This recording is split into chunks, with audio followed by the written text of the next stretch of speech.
على رسوله الكريم اللهم صل على محمد وعلى آل محمد وبارك وسلم وصل عليه أما بعد فأعوذ بالله من الشيطان الرجيم بسم الله الرحمن الرحيم وقال ربكم ادعوني أستجب لكم إن الذين يستكبرون عن عبادتي سيدخلون جهنم داخرين صدق اللہ العظیم۔ اللہ رب العالمین نے قرآن مجید کی سورۃ المؤمن میں ارشاد فرمایا، تمہارا رب خود یہ بات فرما رہے ہیں، لوگوں مجھے پکارو، مجھ سے دعا کرو، استجب لکم، میں تمہاری دعا کو قبول کروں گا۔ بے شک وہ لوگ جو میری عبادت سے تکبر کرتے ہیں ان قریب ان کو ذلیل کر کے جہنم کے اندر داخل کر دیا جائے گا۔ رسول اللہ صلی اللہ علیہ وآلہ وسلم کا ارشاد گرامی ہے، آپ صلی اللہ علیہ وسلم نے فرمایا، الدعاء مخ العبادہ، دعا عبادت کا مغز ہے۔ دوسری روایت میں آتا ہے الدعاء هو العبادہ، دعا ہی عبادت ہے۔ دعا مانگنا اللہ رب العالمین سے ضروری ہے۔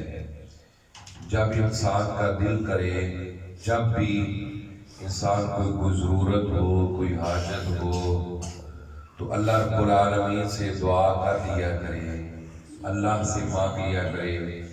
انسان کو دن کے وقت ضرورت پڑ گئی ہے، وہ اپنے مالک سے دعا کرے۔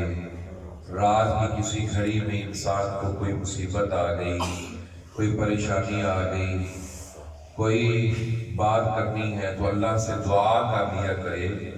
اللہ رب العالمین فرماتے ہیں، میرے بندو مجھ سے مانگو گے میں تمہاری دعائیں سنتا بھی ہوں، قبول بھی کرتا ہوں۔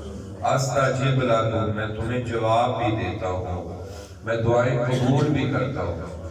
اللہ کی صفت ہے سننا، ان اللہ سمیع، بے شک اللہ سننے والا ہے۔ جو لوگ یہ کہتے ہیں کہ اللہ سنتا نہیں، اللہ ہماری سنتا نہیں ہے، وہ اللہ کی اس صفت سمیع کا انکار کرتے ہیں۔ اس لیے اللہ فرماتے ہیں مجھ سے مانگو، میں دعائیں سننے والا بھی ہوں اور دعائیں قبول کرنے والا بھی ہوں۔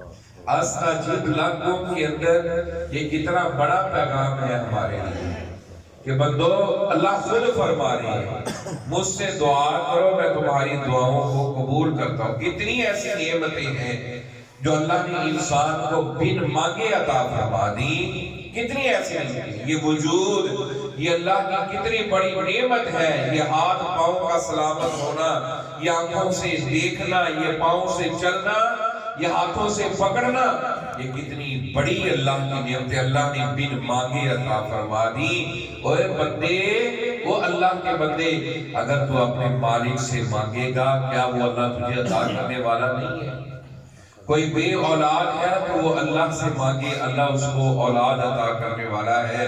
نہیں تو دیکھو جناب ابراہیم علیہ السلام 86 سال کی عمر ہے، مفسرین نے لکھا ہے 80 سال کی عمر ہے، کوئی کہتے ہیں 90 سال کی عمر، 100 سال کی عمر ہے، بڑھاپے کی عمر کو پہنچ گئے ہیں، اپنے مالک کا در نہیں چھوڑا، اپنے مالک کا گھر نہیں چھوڑا، اپنے مالک کے سامنے دعائیں التجائیں پکارتے رہے ہیں۔ کیا کہتے ہیں؟ ربی ہب لی من الصالحین، اللہ میں تیرا نبی، میرا عقیدہ یہ ہے اللہ میں تجھ سے ہی مانگنے والا ہوں، ربی ہب لی من الصالحین، اللہ مجھے اپنی جناب سے نیک بیٹا عطا فرما دے۔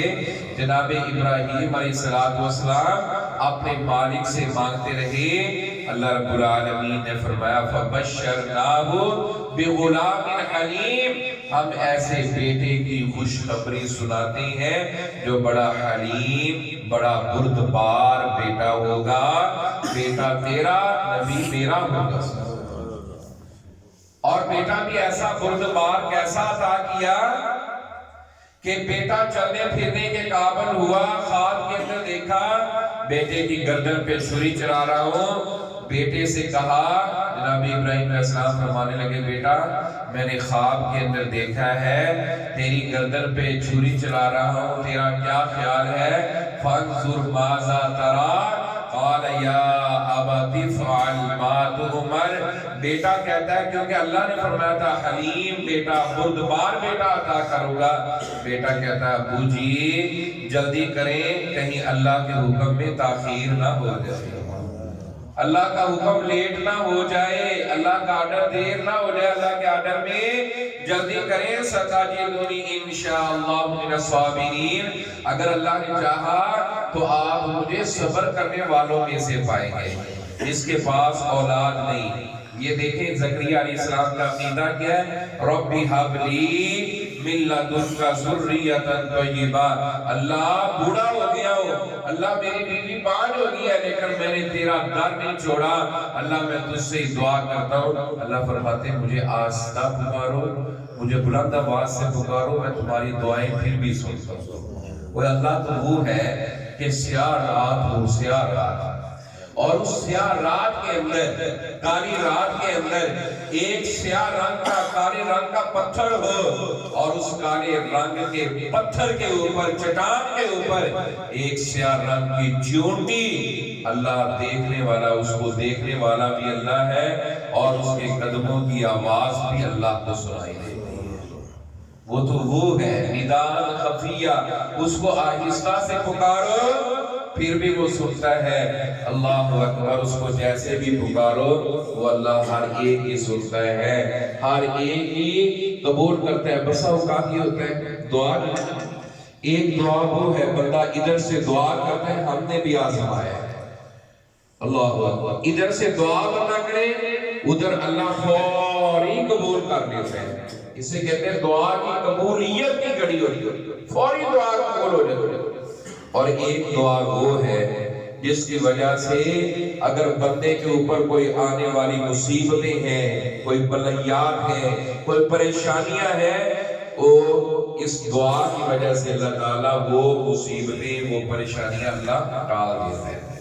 اور ایک دعا وہ ہے بندے دعائیں بہت کی ہیں وہ قبول نہیں ہوئی، لیکن اللہ تعالیٰ اس کو آخرت کے لیے ذخیرہ بنا دیتا ہے، اس کا ثواب اللہ آخرت میں عطا کرے گا. اور جب بندہ پوچھتا ہے نا اللہ اس کے درجے بلند کرتا ہے تو وہ پوچھتا ہے اللہ یہ کیوں ہے؟ فرمایا جو تو دنیا میں دعائیں کرتا رہا ہے، جو تیری دعائیں قبول نہیں ہوئی تھی، ذخیرہ بنا دیا گیا، اللہ نے آج اس کی وجہ سے تیرے درجے بلند کر دیے. اس وقت بندہ کہے گا کاش میری دنیا میں کوئی دعا بھی قبول نہ ہو. تو اللہ سے مانگا کرو، مانگا کرو. وہ مالک ہے، وہ خالق ہے. ہم نے بندوں سے نہیں، ہم نے اللہ سے مانگنا ہے. کس سے؟ اللہ سے. اپنی پریشانیاں، مصیبتیں اللہ کے سامنے پیش کرنی ہے. اَمَّن يُجِيبُ الْمُضْطَرَّ إِذَا دَعَاهُ. کون ہے جو پریشان حال بندوں کی پریشانیاں دور کرنے والا ہے؟ نہیں تو دیکھو جناب یونس علیہ السلام ہے، مچھلی کے پیٹ میں چلے گئے. اللہ فرماتے ہیں میرے نبی نے مچھلی کے پیٹ میں جا کر اندھیروں کے اندر بھی پکارا. تو کسے پکارا؟ اللہ کو پکارا.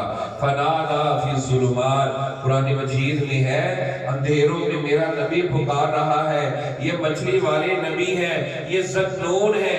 وَذَنُّونِ إِذْ ذَهَبَ مُغَاضِبًا فَظَنَّ أَن لَّن نَّقْدِرَ عَلَيْهِ فَنَادَىٰ فِي الظُّلُمَاتِ. میرے پیغمبر نے اندھیروں کے اندر پکارا. اللہ کا قرآن کہتا ہے اندھیرے، اور مفسرین نے لکھا کتنے اندھیرے؟ ایک رات کا اندھیرا، رات کا بھی تو اندھیرا ہے، اور ایک مچھلی کے پیٹ کا اندھیرا ہے، وہ بھی تو اندھیرا ہے، اور ایک پانی کی لہر ہے، پانی کی موجیں ہے، پانی کا اندھیرا ہے. اتنے اندھیروں کے اندر میرے نبی نے پکارا. تو کس کو پکارا؟ اللہ کو پکارا. کس کو پکارا؟ سارے بولیں کس کو پکارا؟ ذرا مل کے بولیں کس کو پکارا؟ اللہ کو پکارا. اور کیا پکارا؟ لا الہ الا انت سبحانک انی کنت من الظالمین، اے اللہ تیرے علاوہ کوئی الہ نہیں ہے، اللہ تیرے علاوہ کوئی معبود نہیں ہے، اللہ تیرے علاوہ کوئی مشکل کشائی کرنے والا نہیں ہے، اللہ تیرے علاوہ کوئی داتا دستگیر نہیں ہے، اللہ تیرے علاوہ کوئی بیٹے بیٹیاں عطا کرنے والا نہیں ہے، اللہ تیرے علاوہ کوئی سننے والا نہیں ہے، اللہ میں ہی اپنی جان پر ظلم کرنے والا ہوں۔ اور قرآن کیا کہتا ہے، جواب کیا آتا ہے، فَاسْتَجَبْنَا لَهُ، ہم نے اپنے پیغمبر کی دعا کو قبول کر دیا۔ وَنَجَّيْنَاهُ مِنَ الْغَمِّ، وہ جو غم تھا، وہ جو پریشانی تھی، وہ جو مصیبت تھی، اللہ نے اس سے نجات عطا کی۔ صرف انہیں نجات نہیں دی، وَكَذَلِكَ نُنْجِي الْمُؤْمِنِينَ، ہم اسی طرح مومنوں کو بھی نجات عطا کیا کرتے ہیں، مومنوں کو بھی نجات عطا کرتے ہیں۔ مانگو اللہ سے۔ اللہ کے نبی صلی اللہ علیہ وسلم تشریف فرما ہے، ایک آنے والا آیا دعا کر رہا ہے اور آتے ہی کہتے ہیں یا اللہ مجھے یہ بھی دے دے، مجھے یہ بھی دے دے، اللہ مجھے یہ بھی، اللہ میرا یہ بھی کام۔ نبی اکرم صلی اللہ علیہ وسلم نے فرمایا وہ آنے والے اور رب سے مانگنے والے تو نے بہت جلدی کی ہے، اگر تو یہ کرتا نا کہ آئے اللہ کی سب سے پہلے۔ اب یہ طریقہ ہے دعا کا، یہ کیا ہے دعا کا طریقہ کہ کیسے اللہ سے دعا کیسے مانگنی ہے۔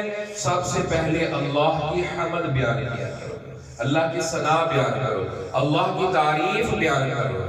وہ جیسے بھی الحمدللہ رب العالمین، یہ بھی اللہ کی حمد ہے۔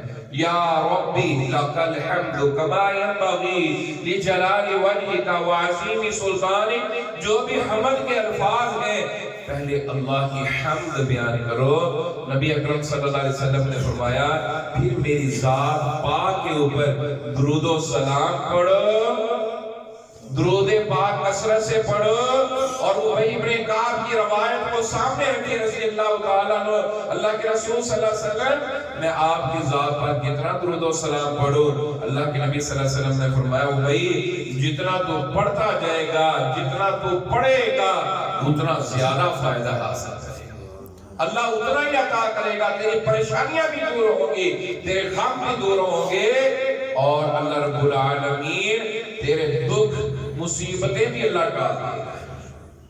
پہلے اللہ کی حمد، پھر درود پاک، پھر دعا مانگو، پھر اللہ دعائیں قبول کرتا ہے۔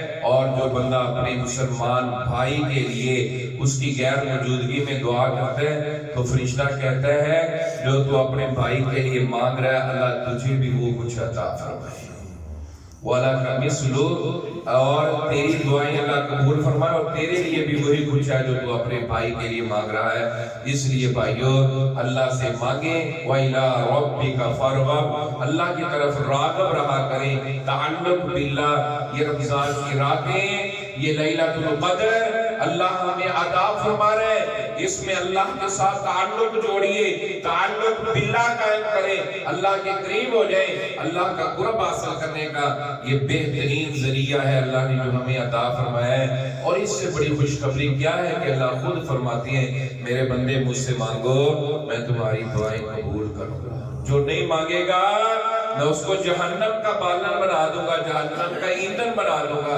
اللہ سے دعا ہے اللہ رب العالمین ہمیں مانگنے کی توفیق عطا فرمائے۔ اس سے مانگو، صبح مانگو، دوپہر مانگو، شام مانگو، صبح شام تیرے لیے اور تو اپنے رب کے لیے اللہ سے مانگ، اللہ سے اپنا تعلق جوڑ، کنیکشن جوڑ۔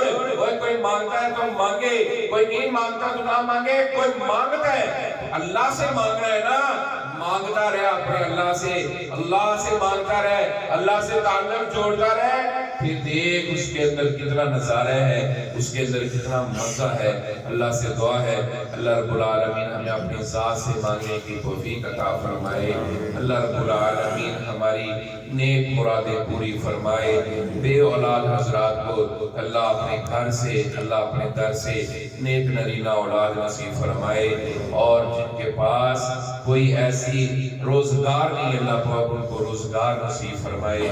وآخر دعوانا الحمدللہ رب العالمین۔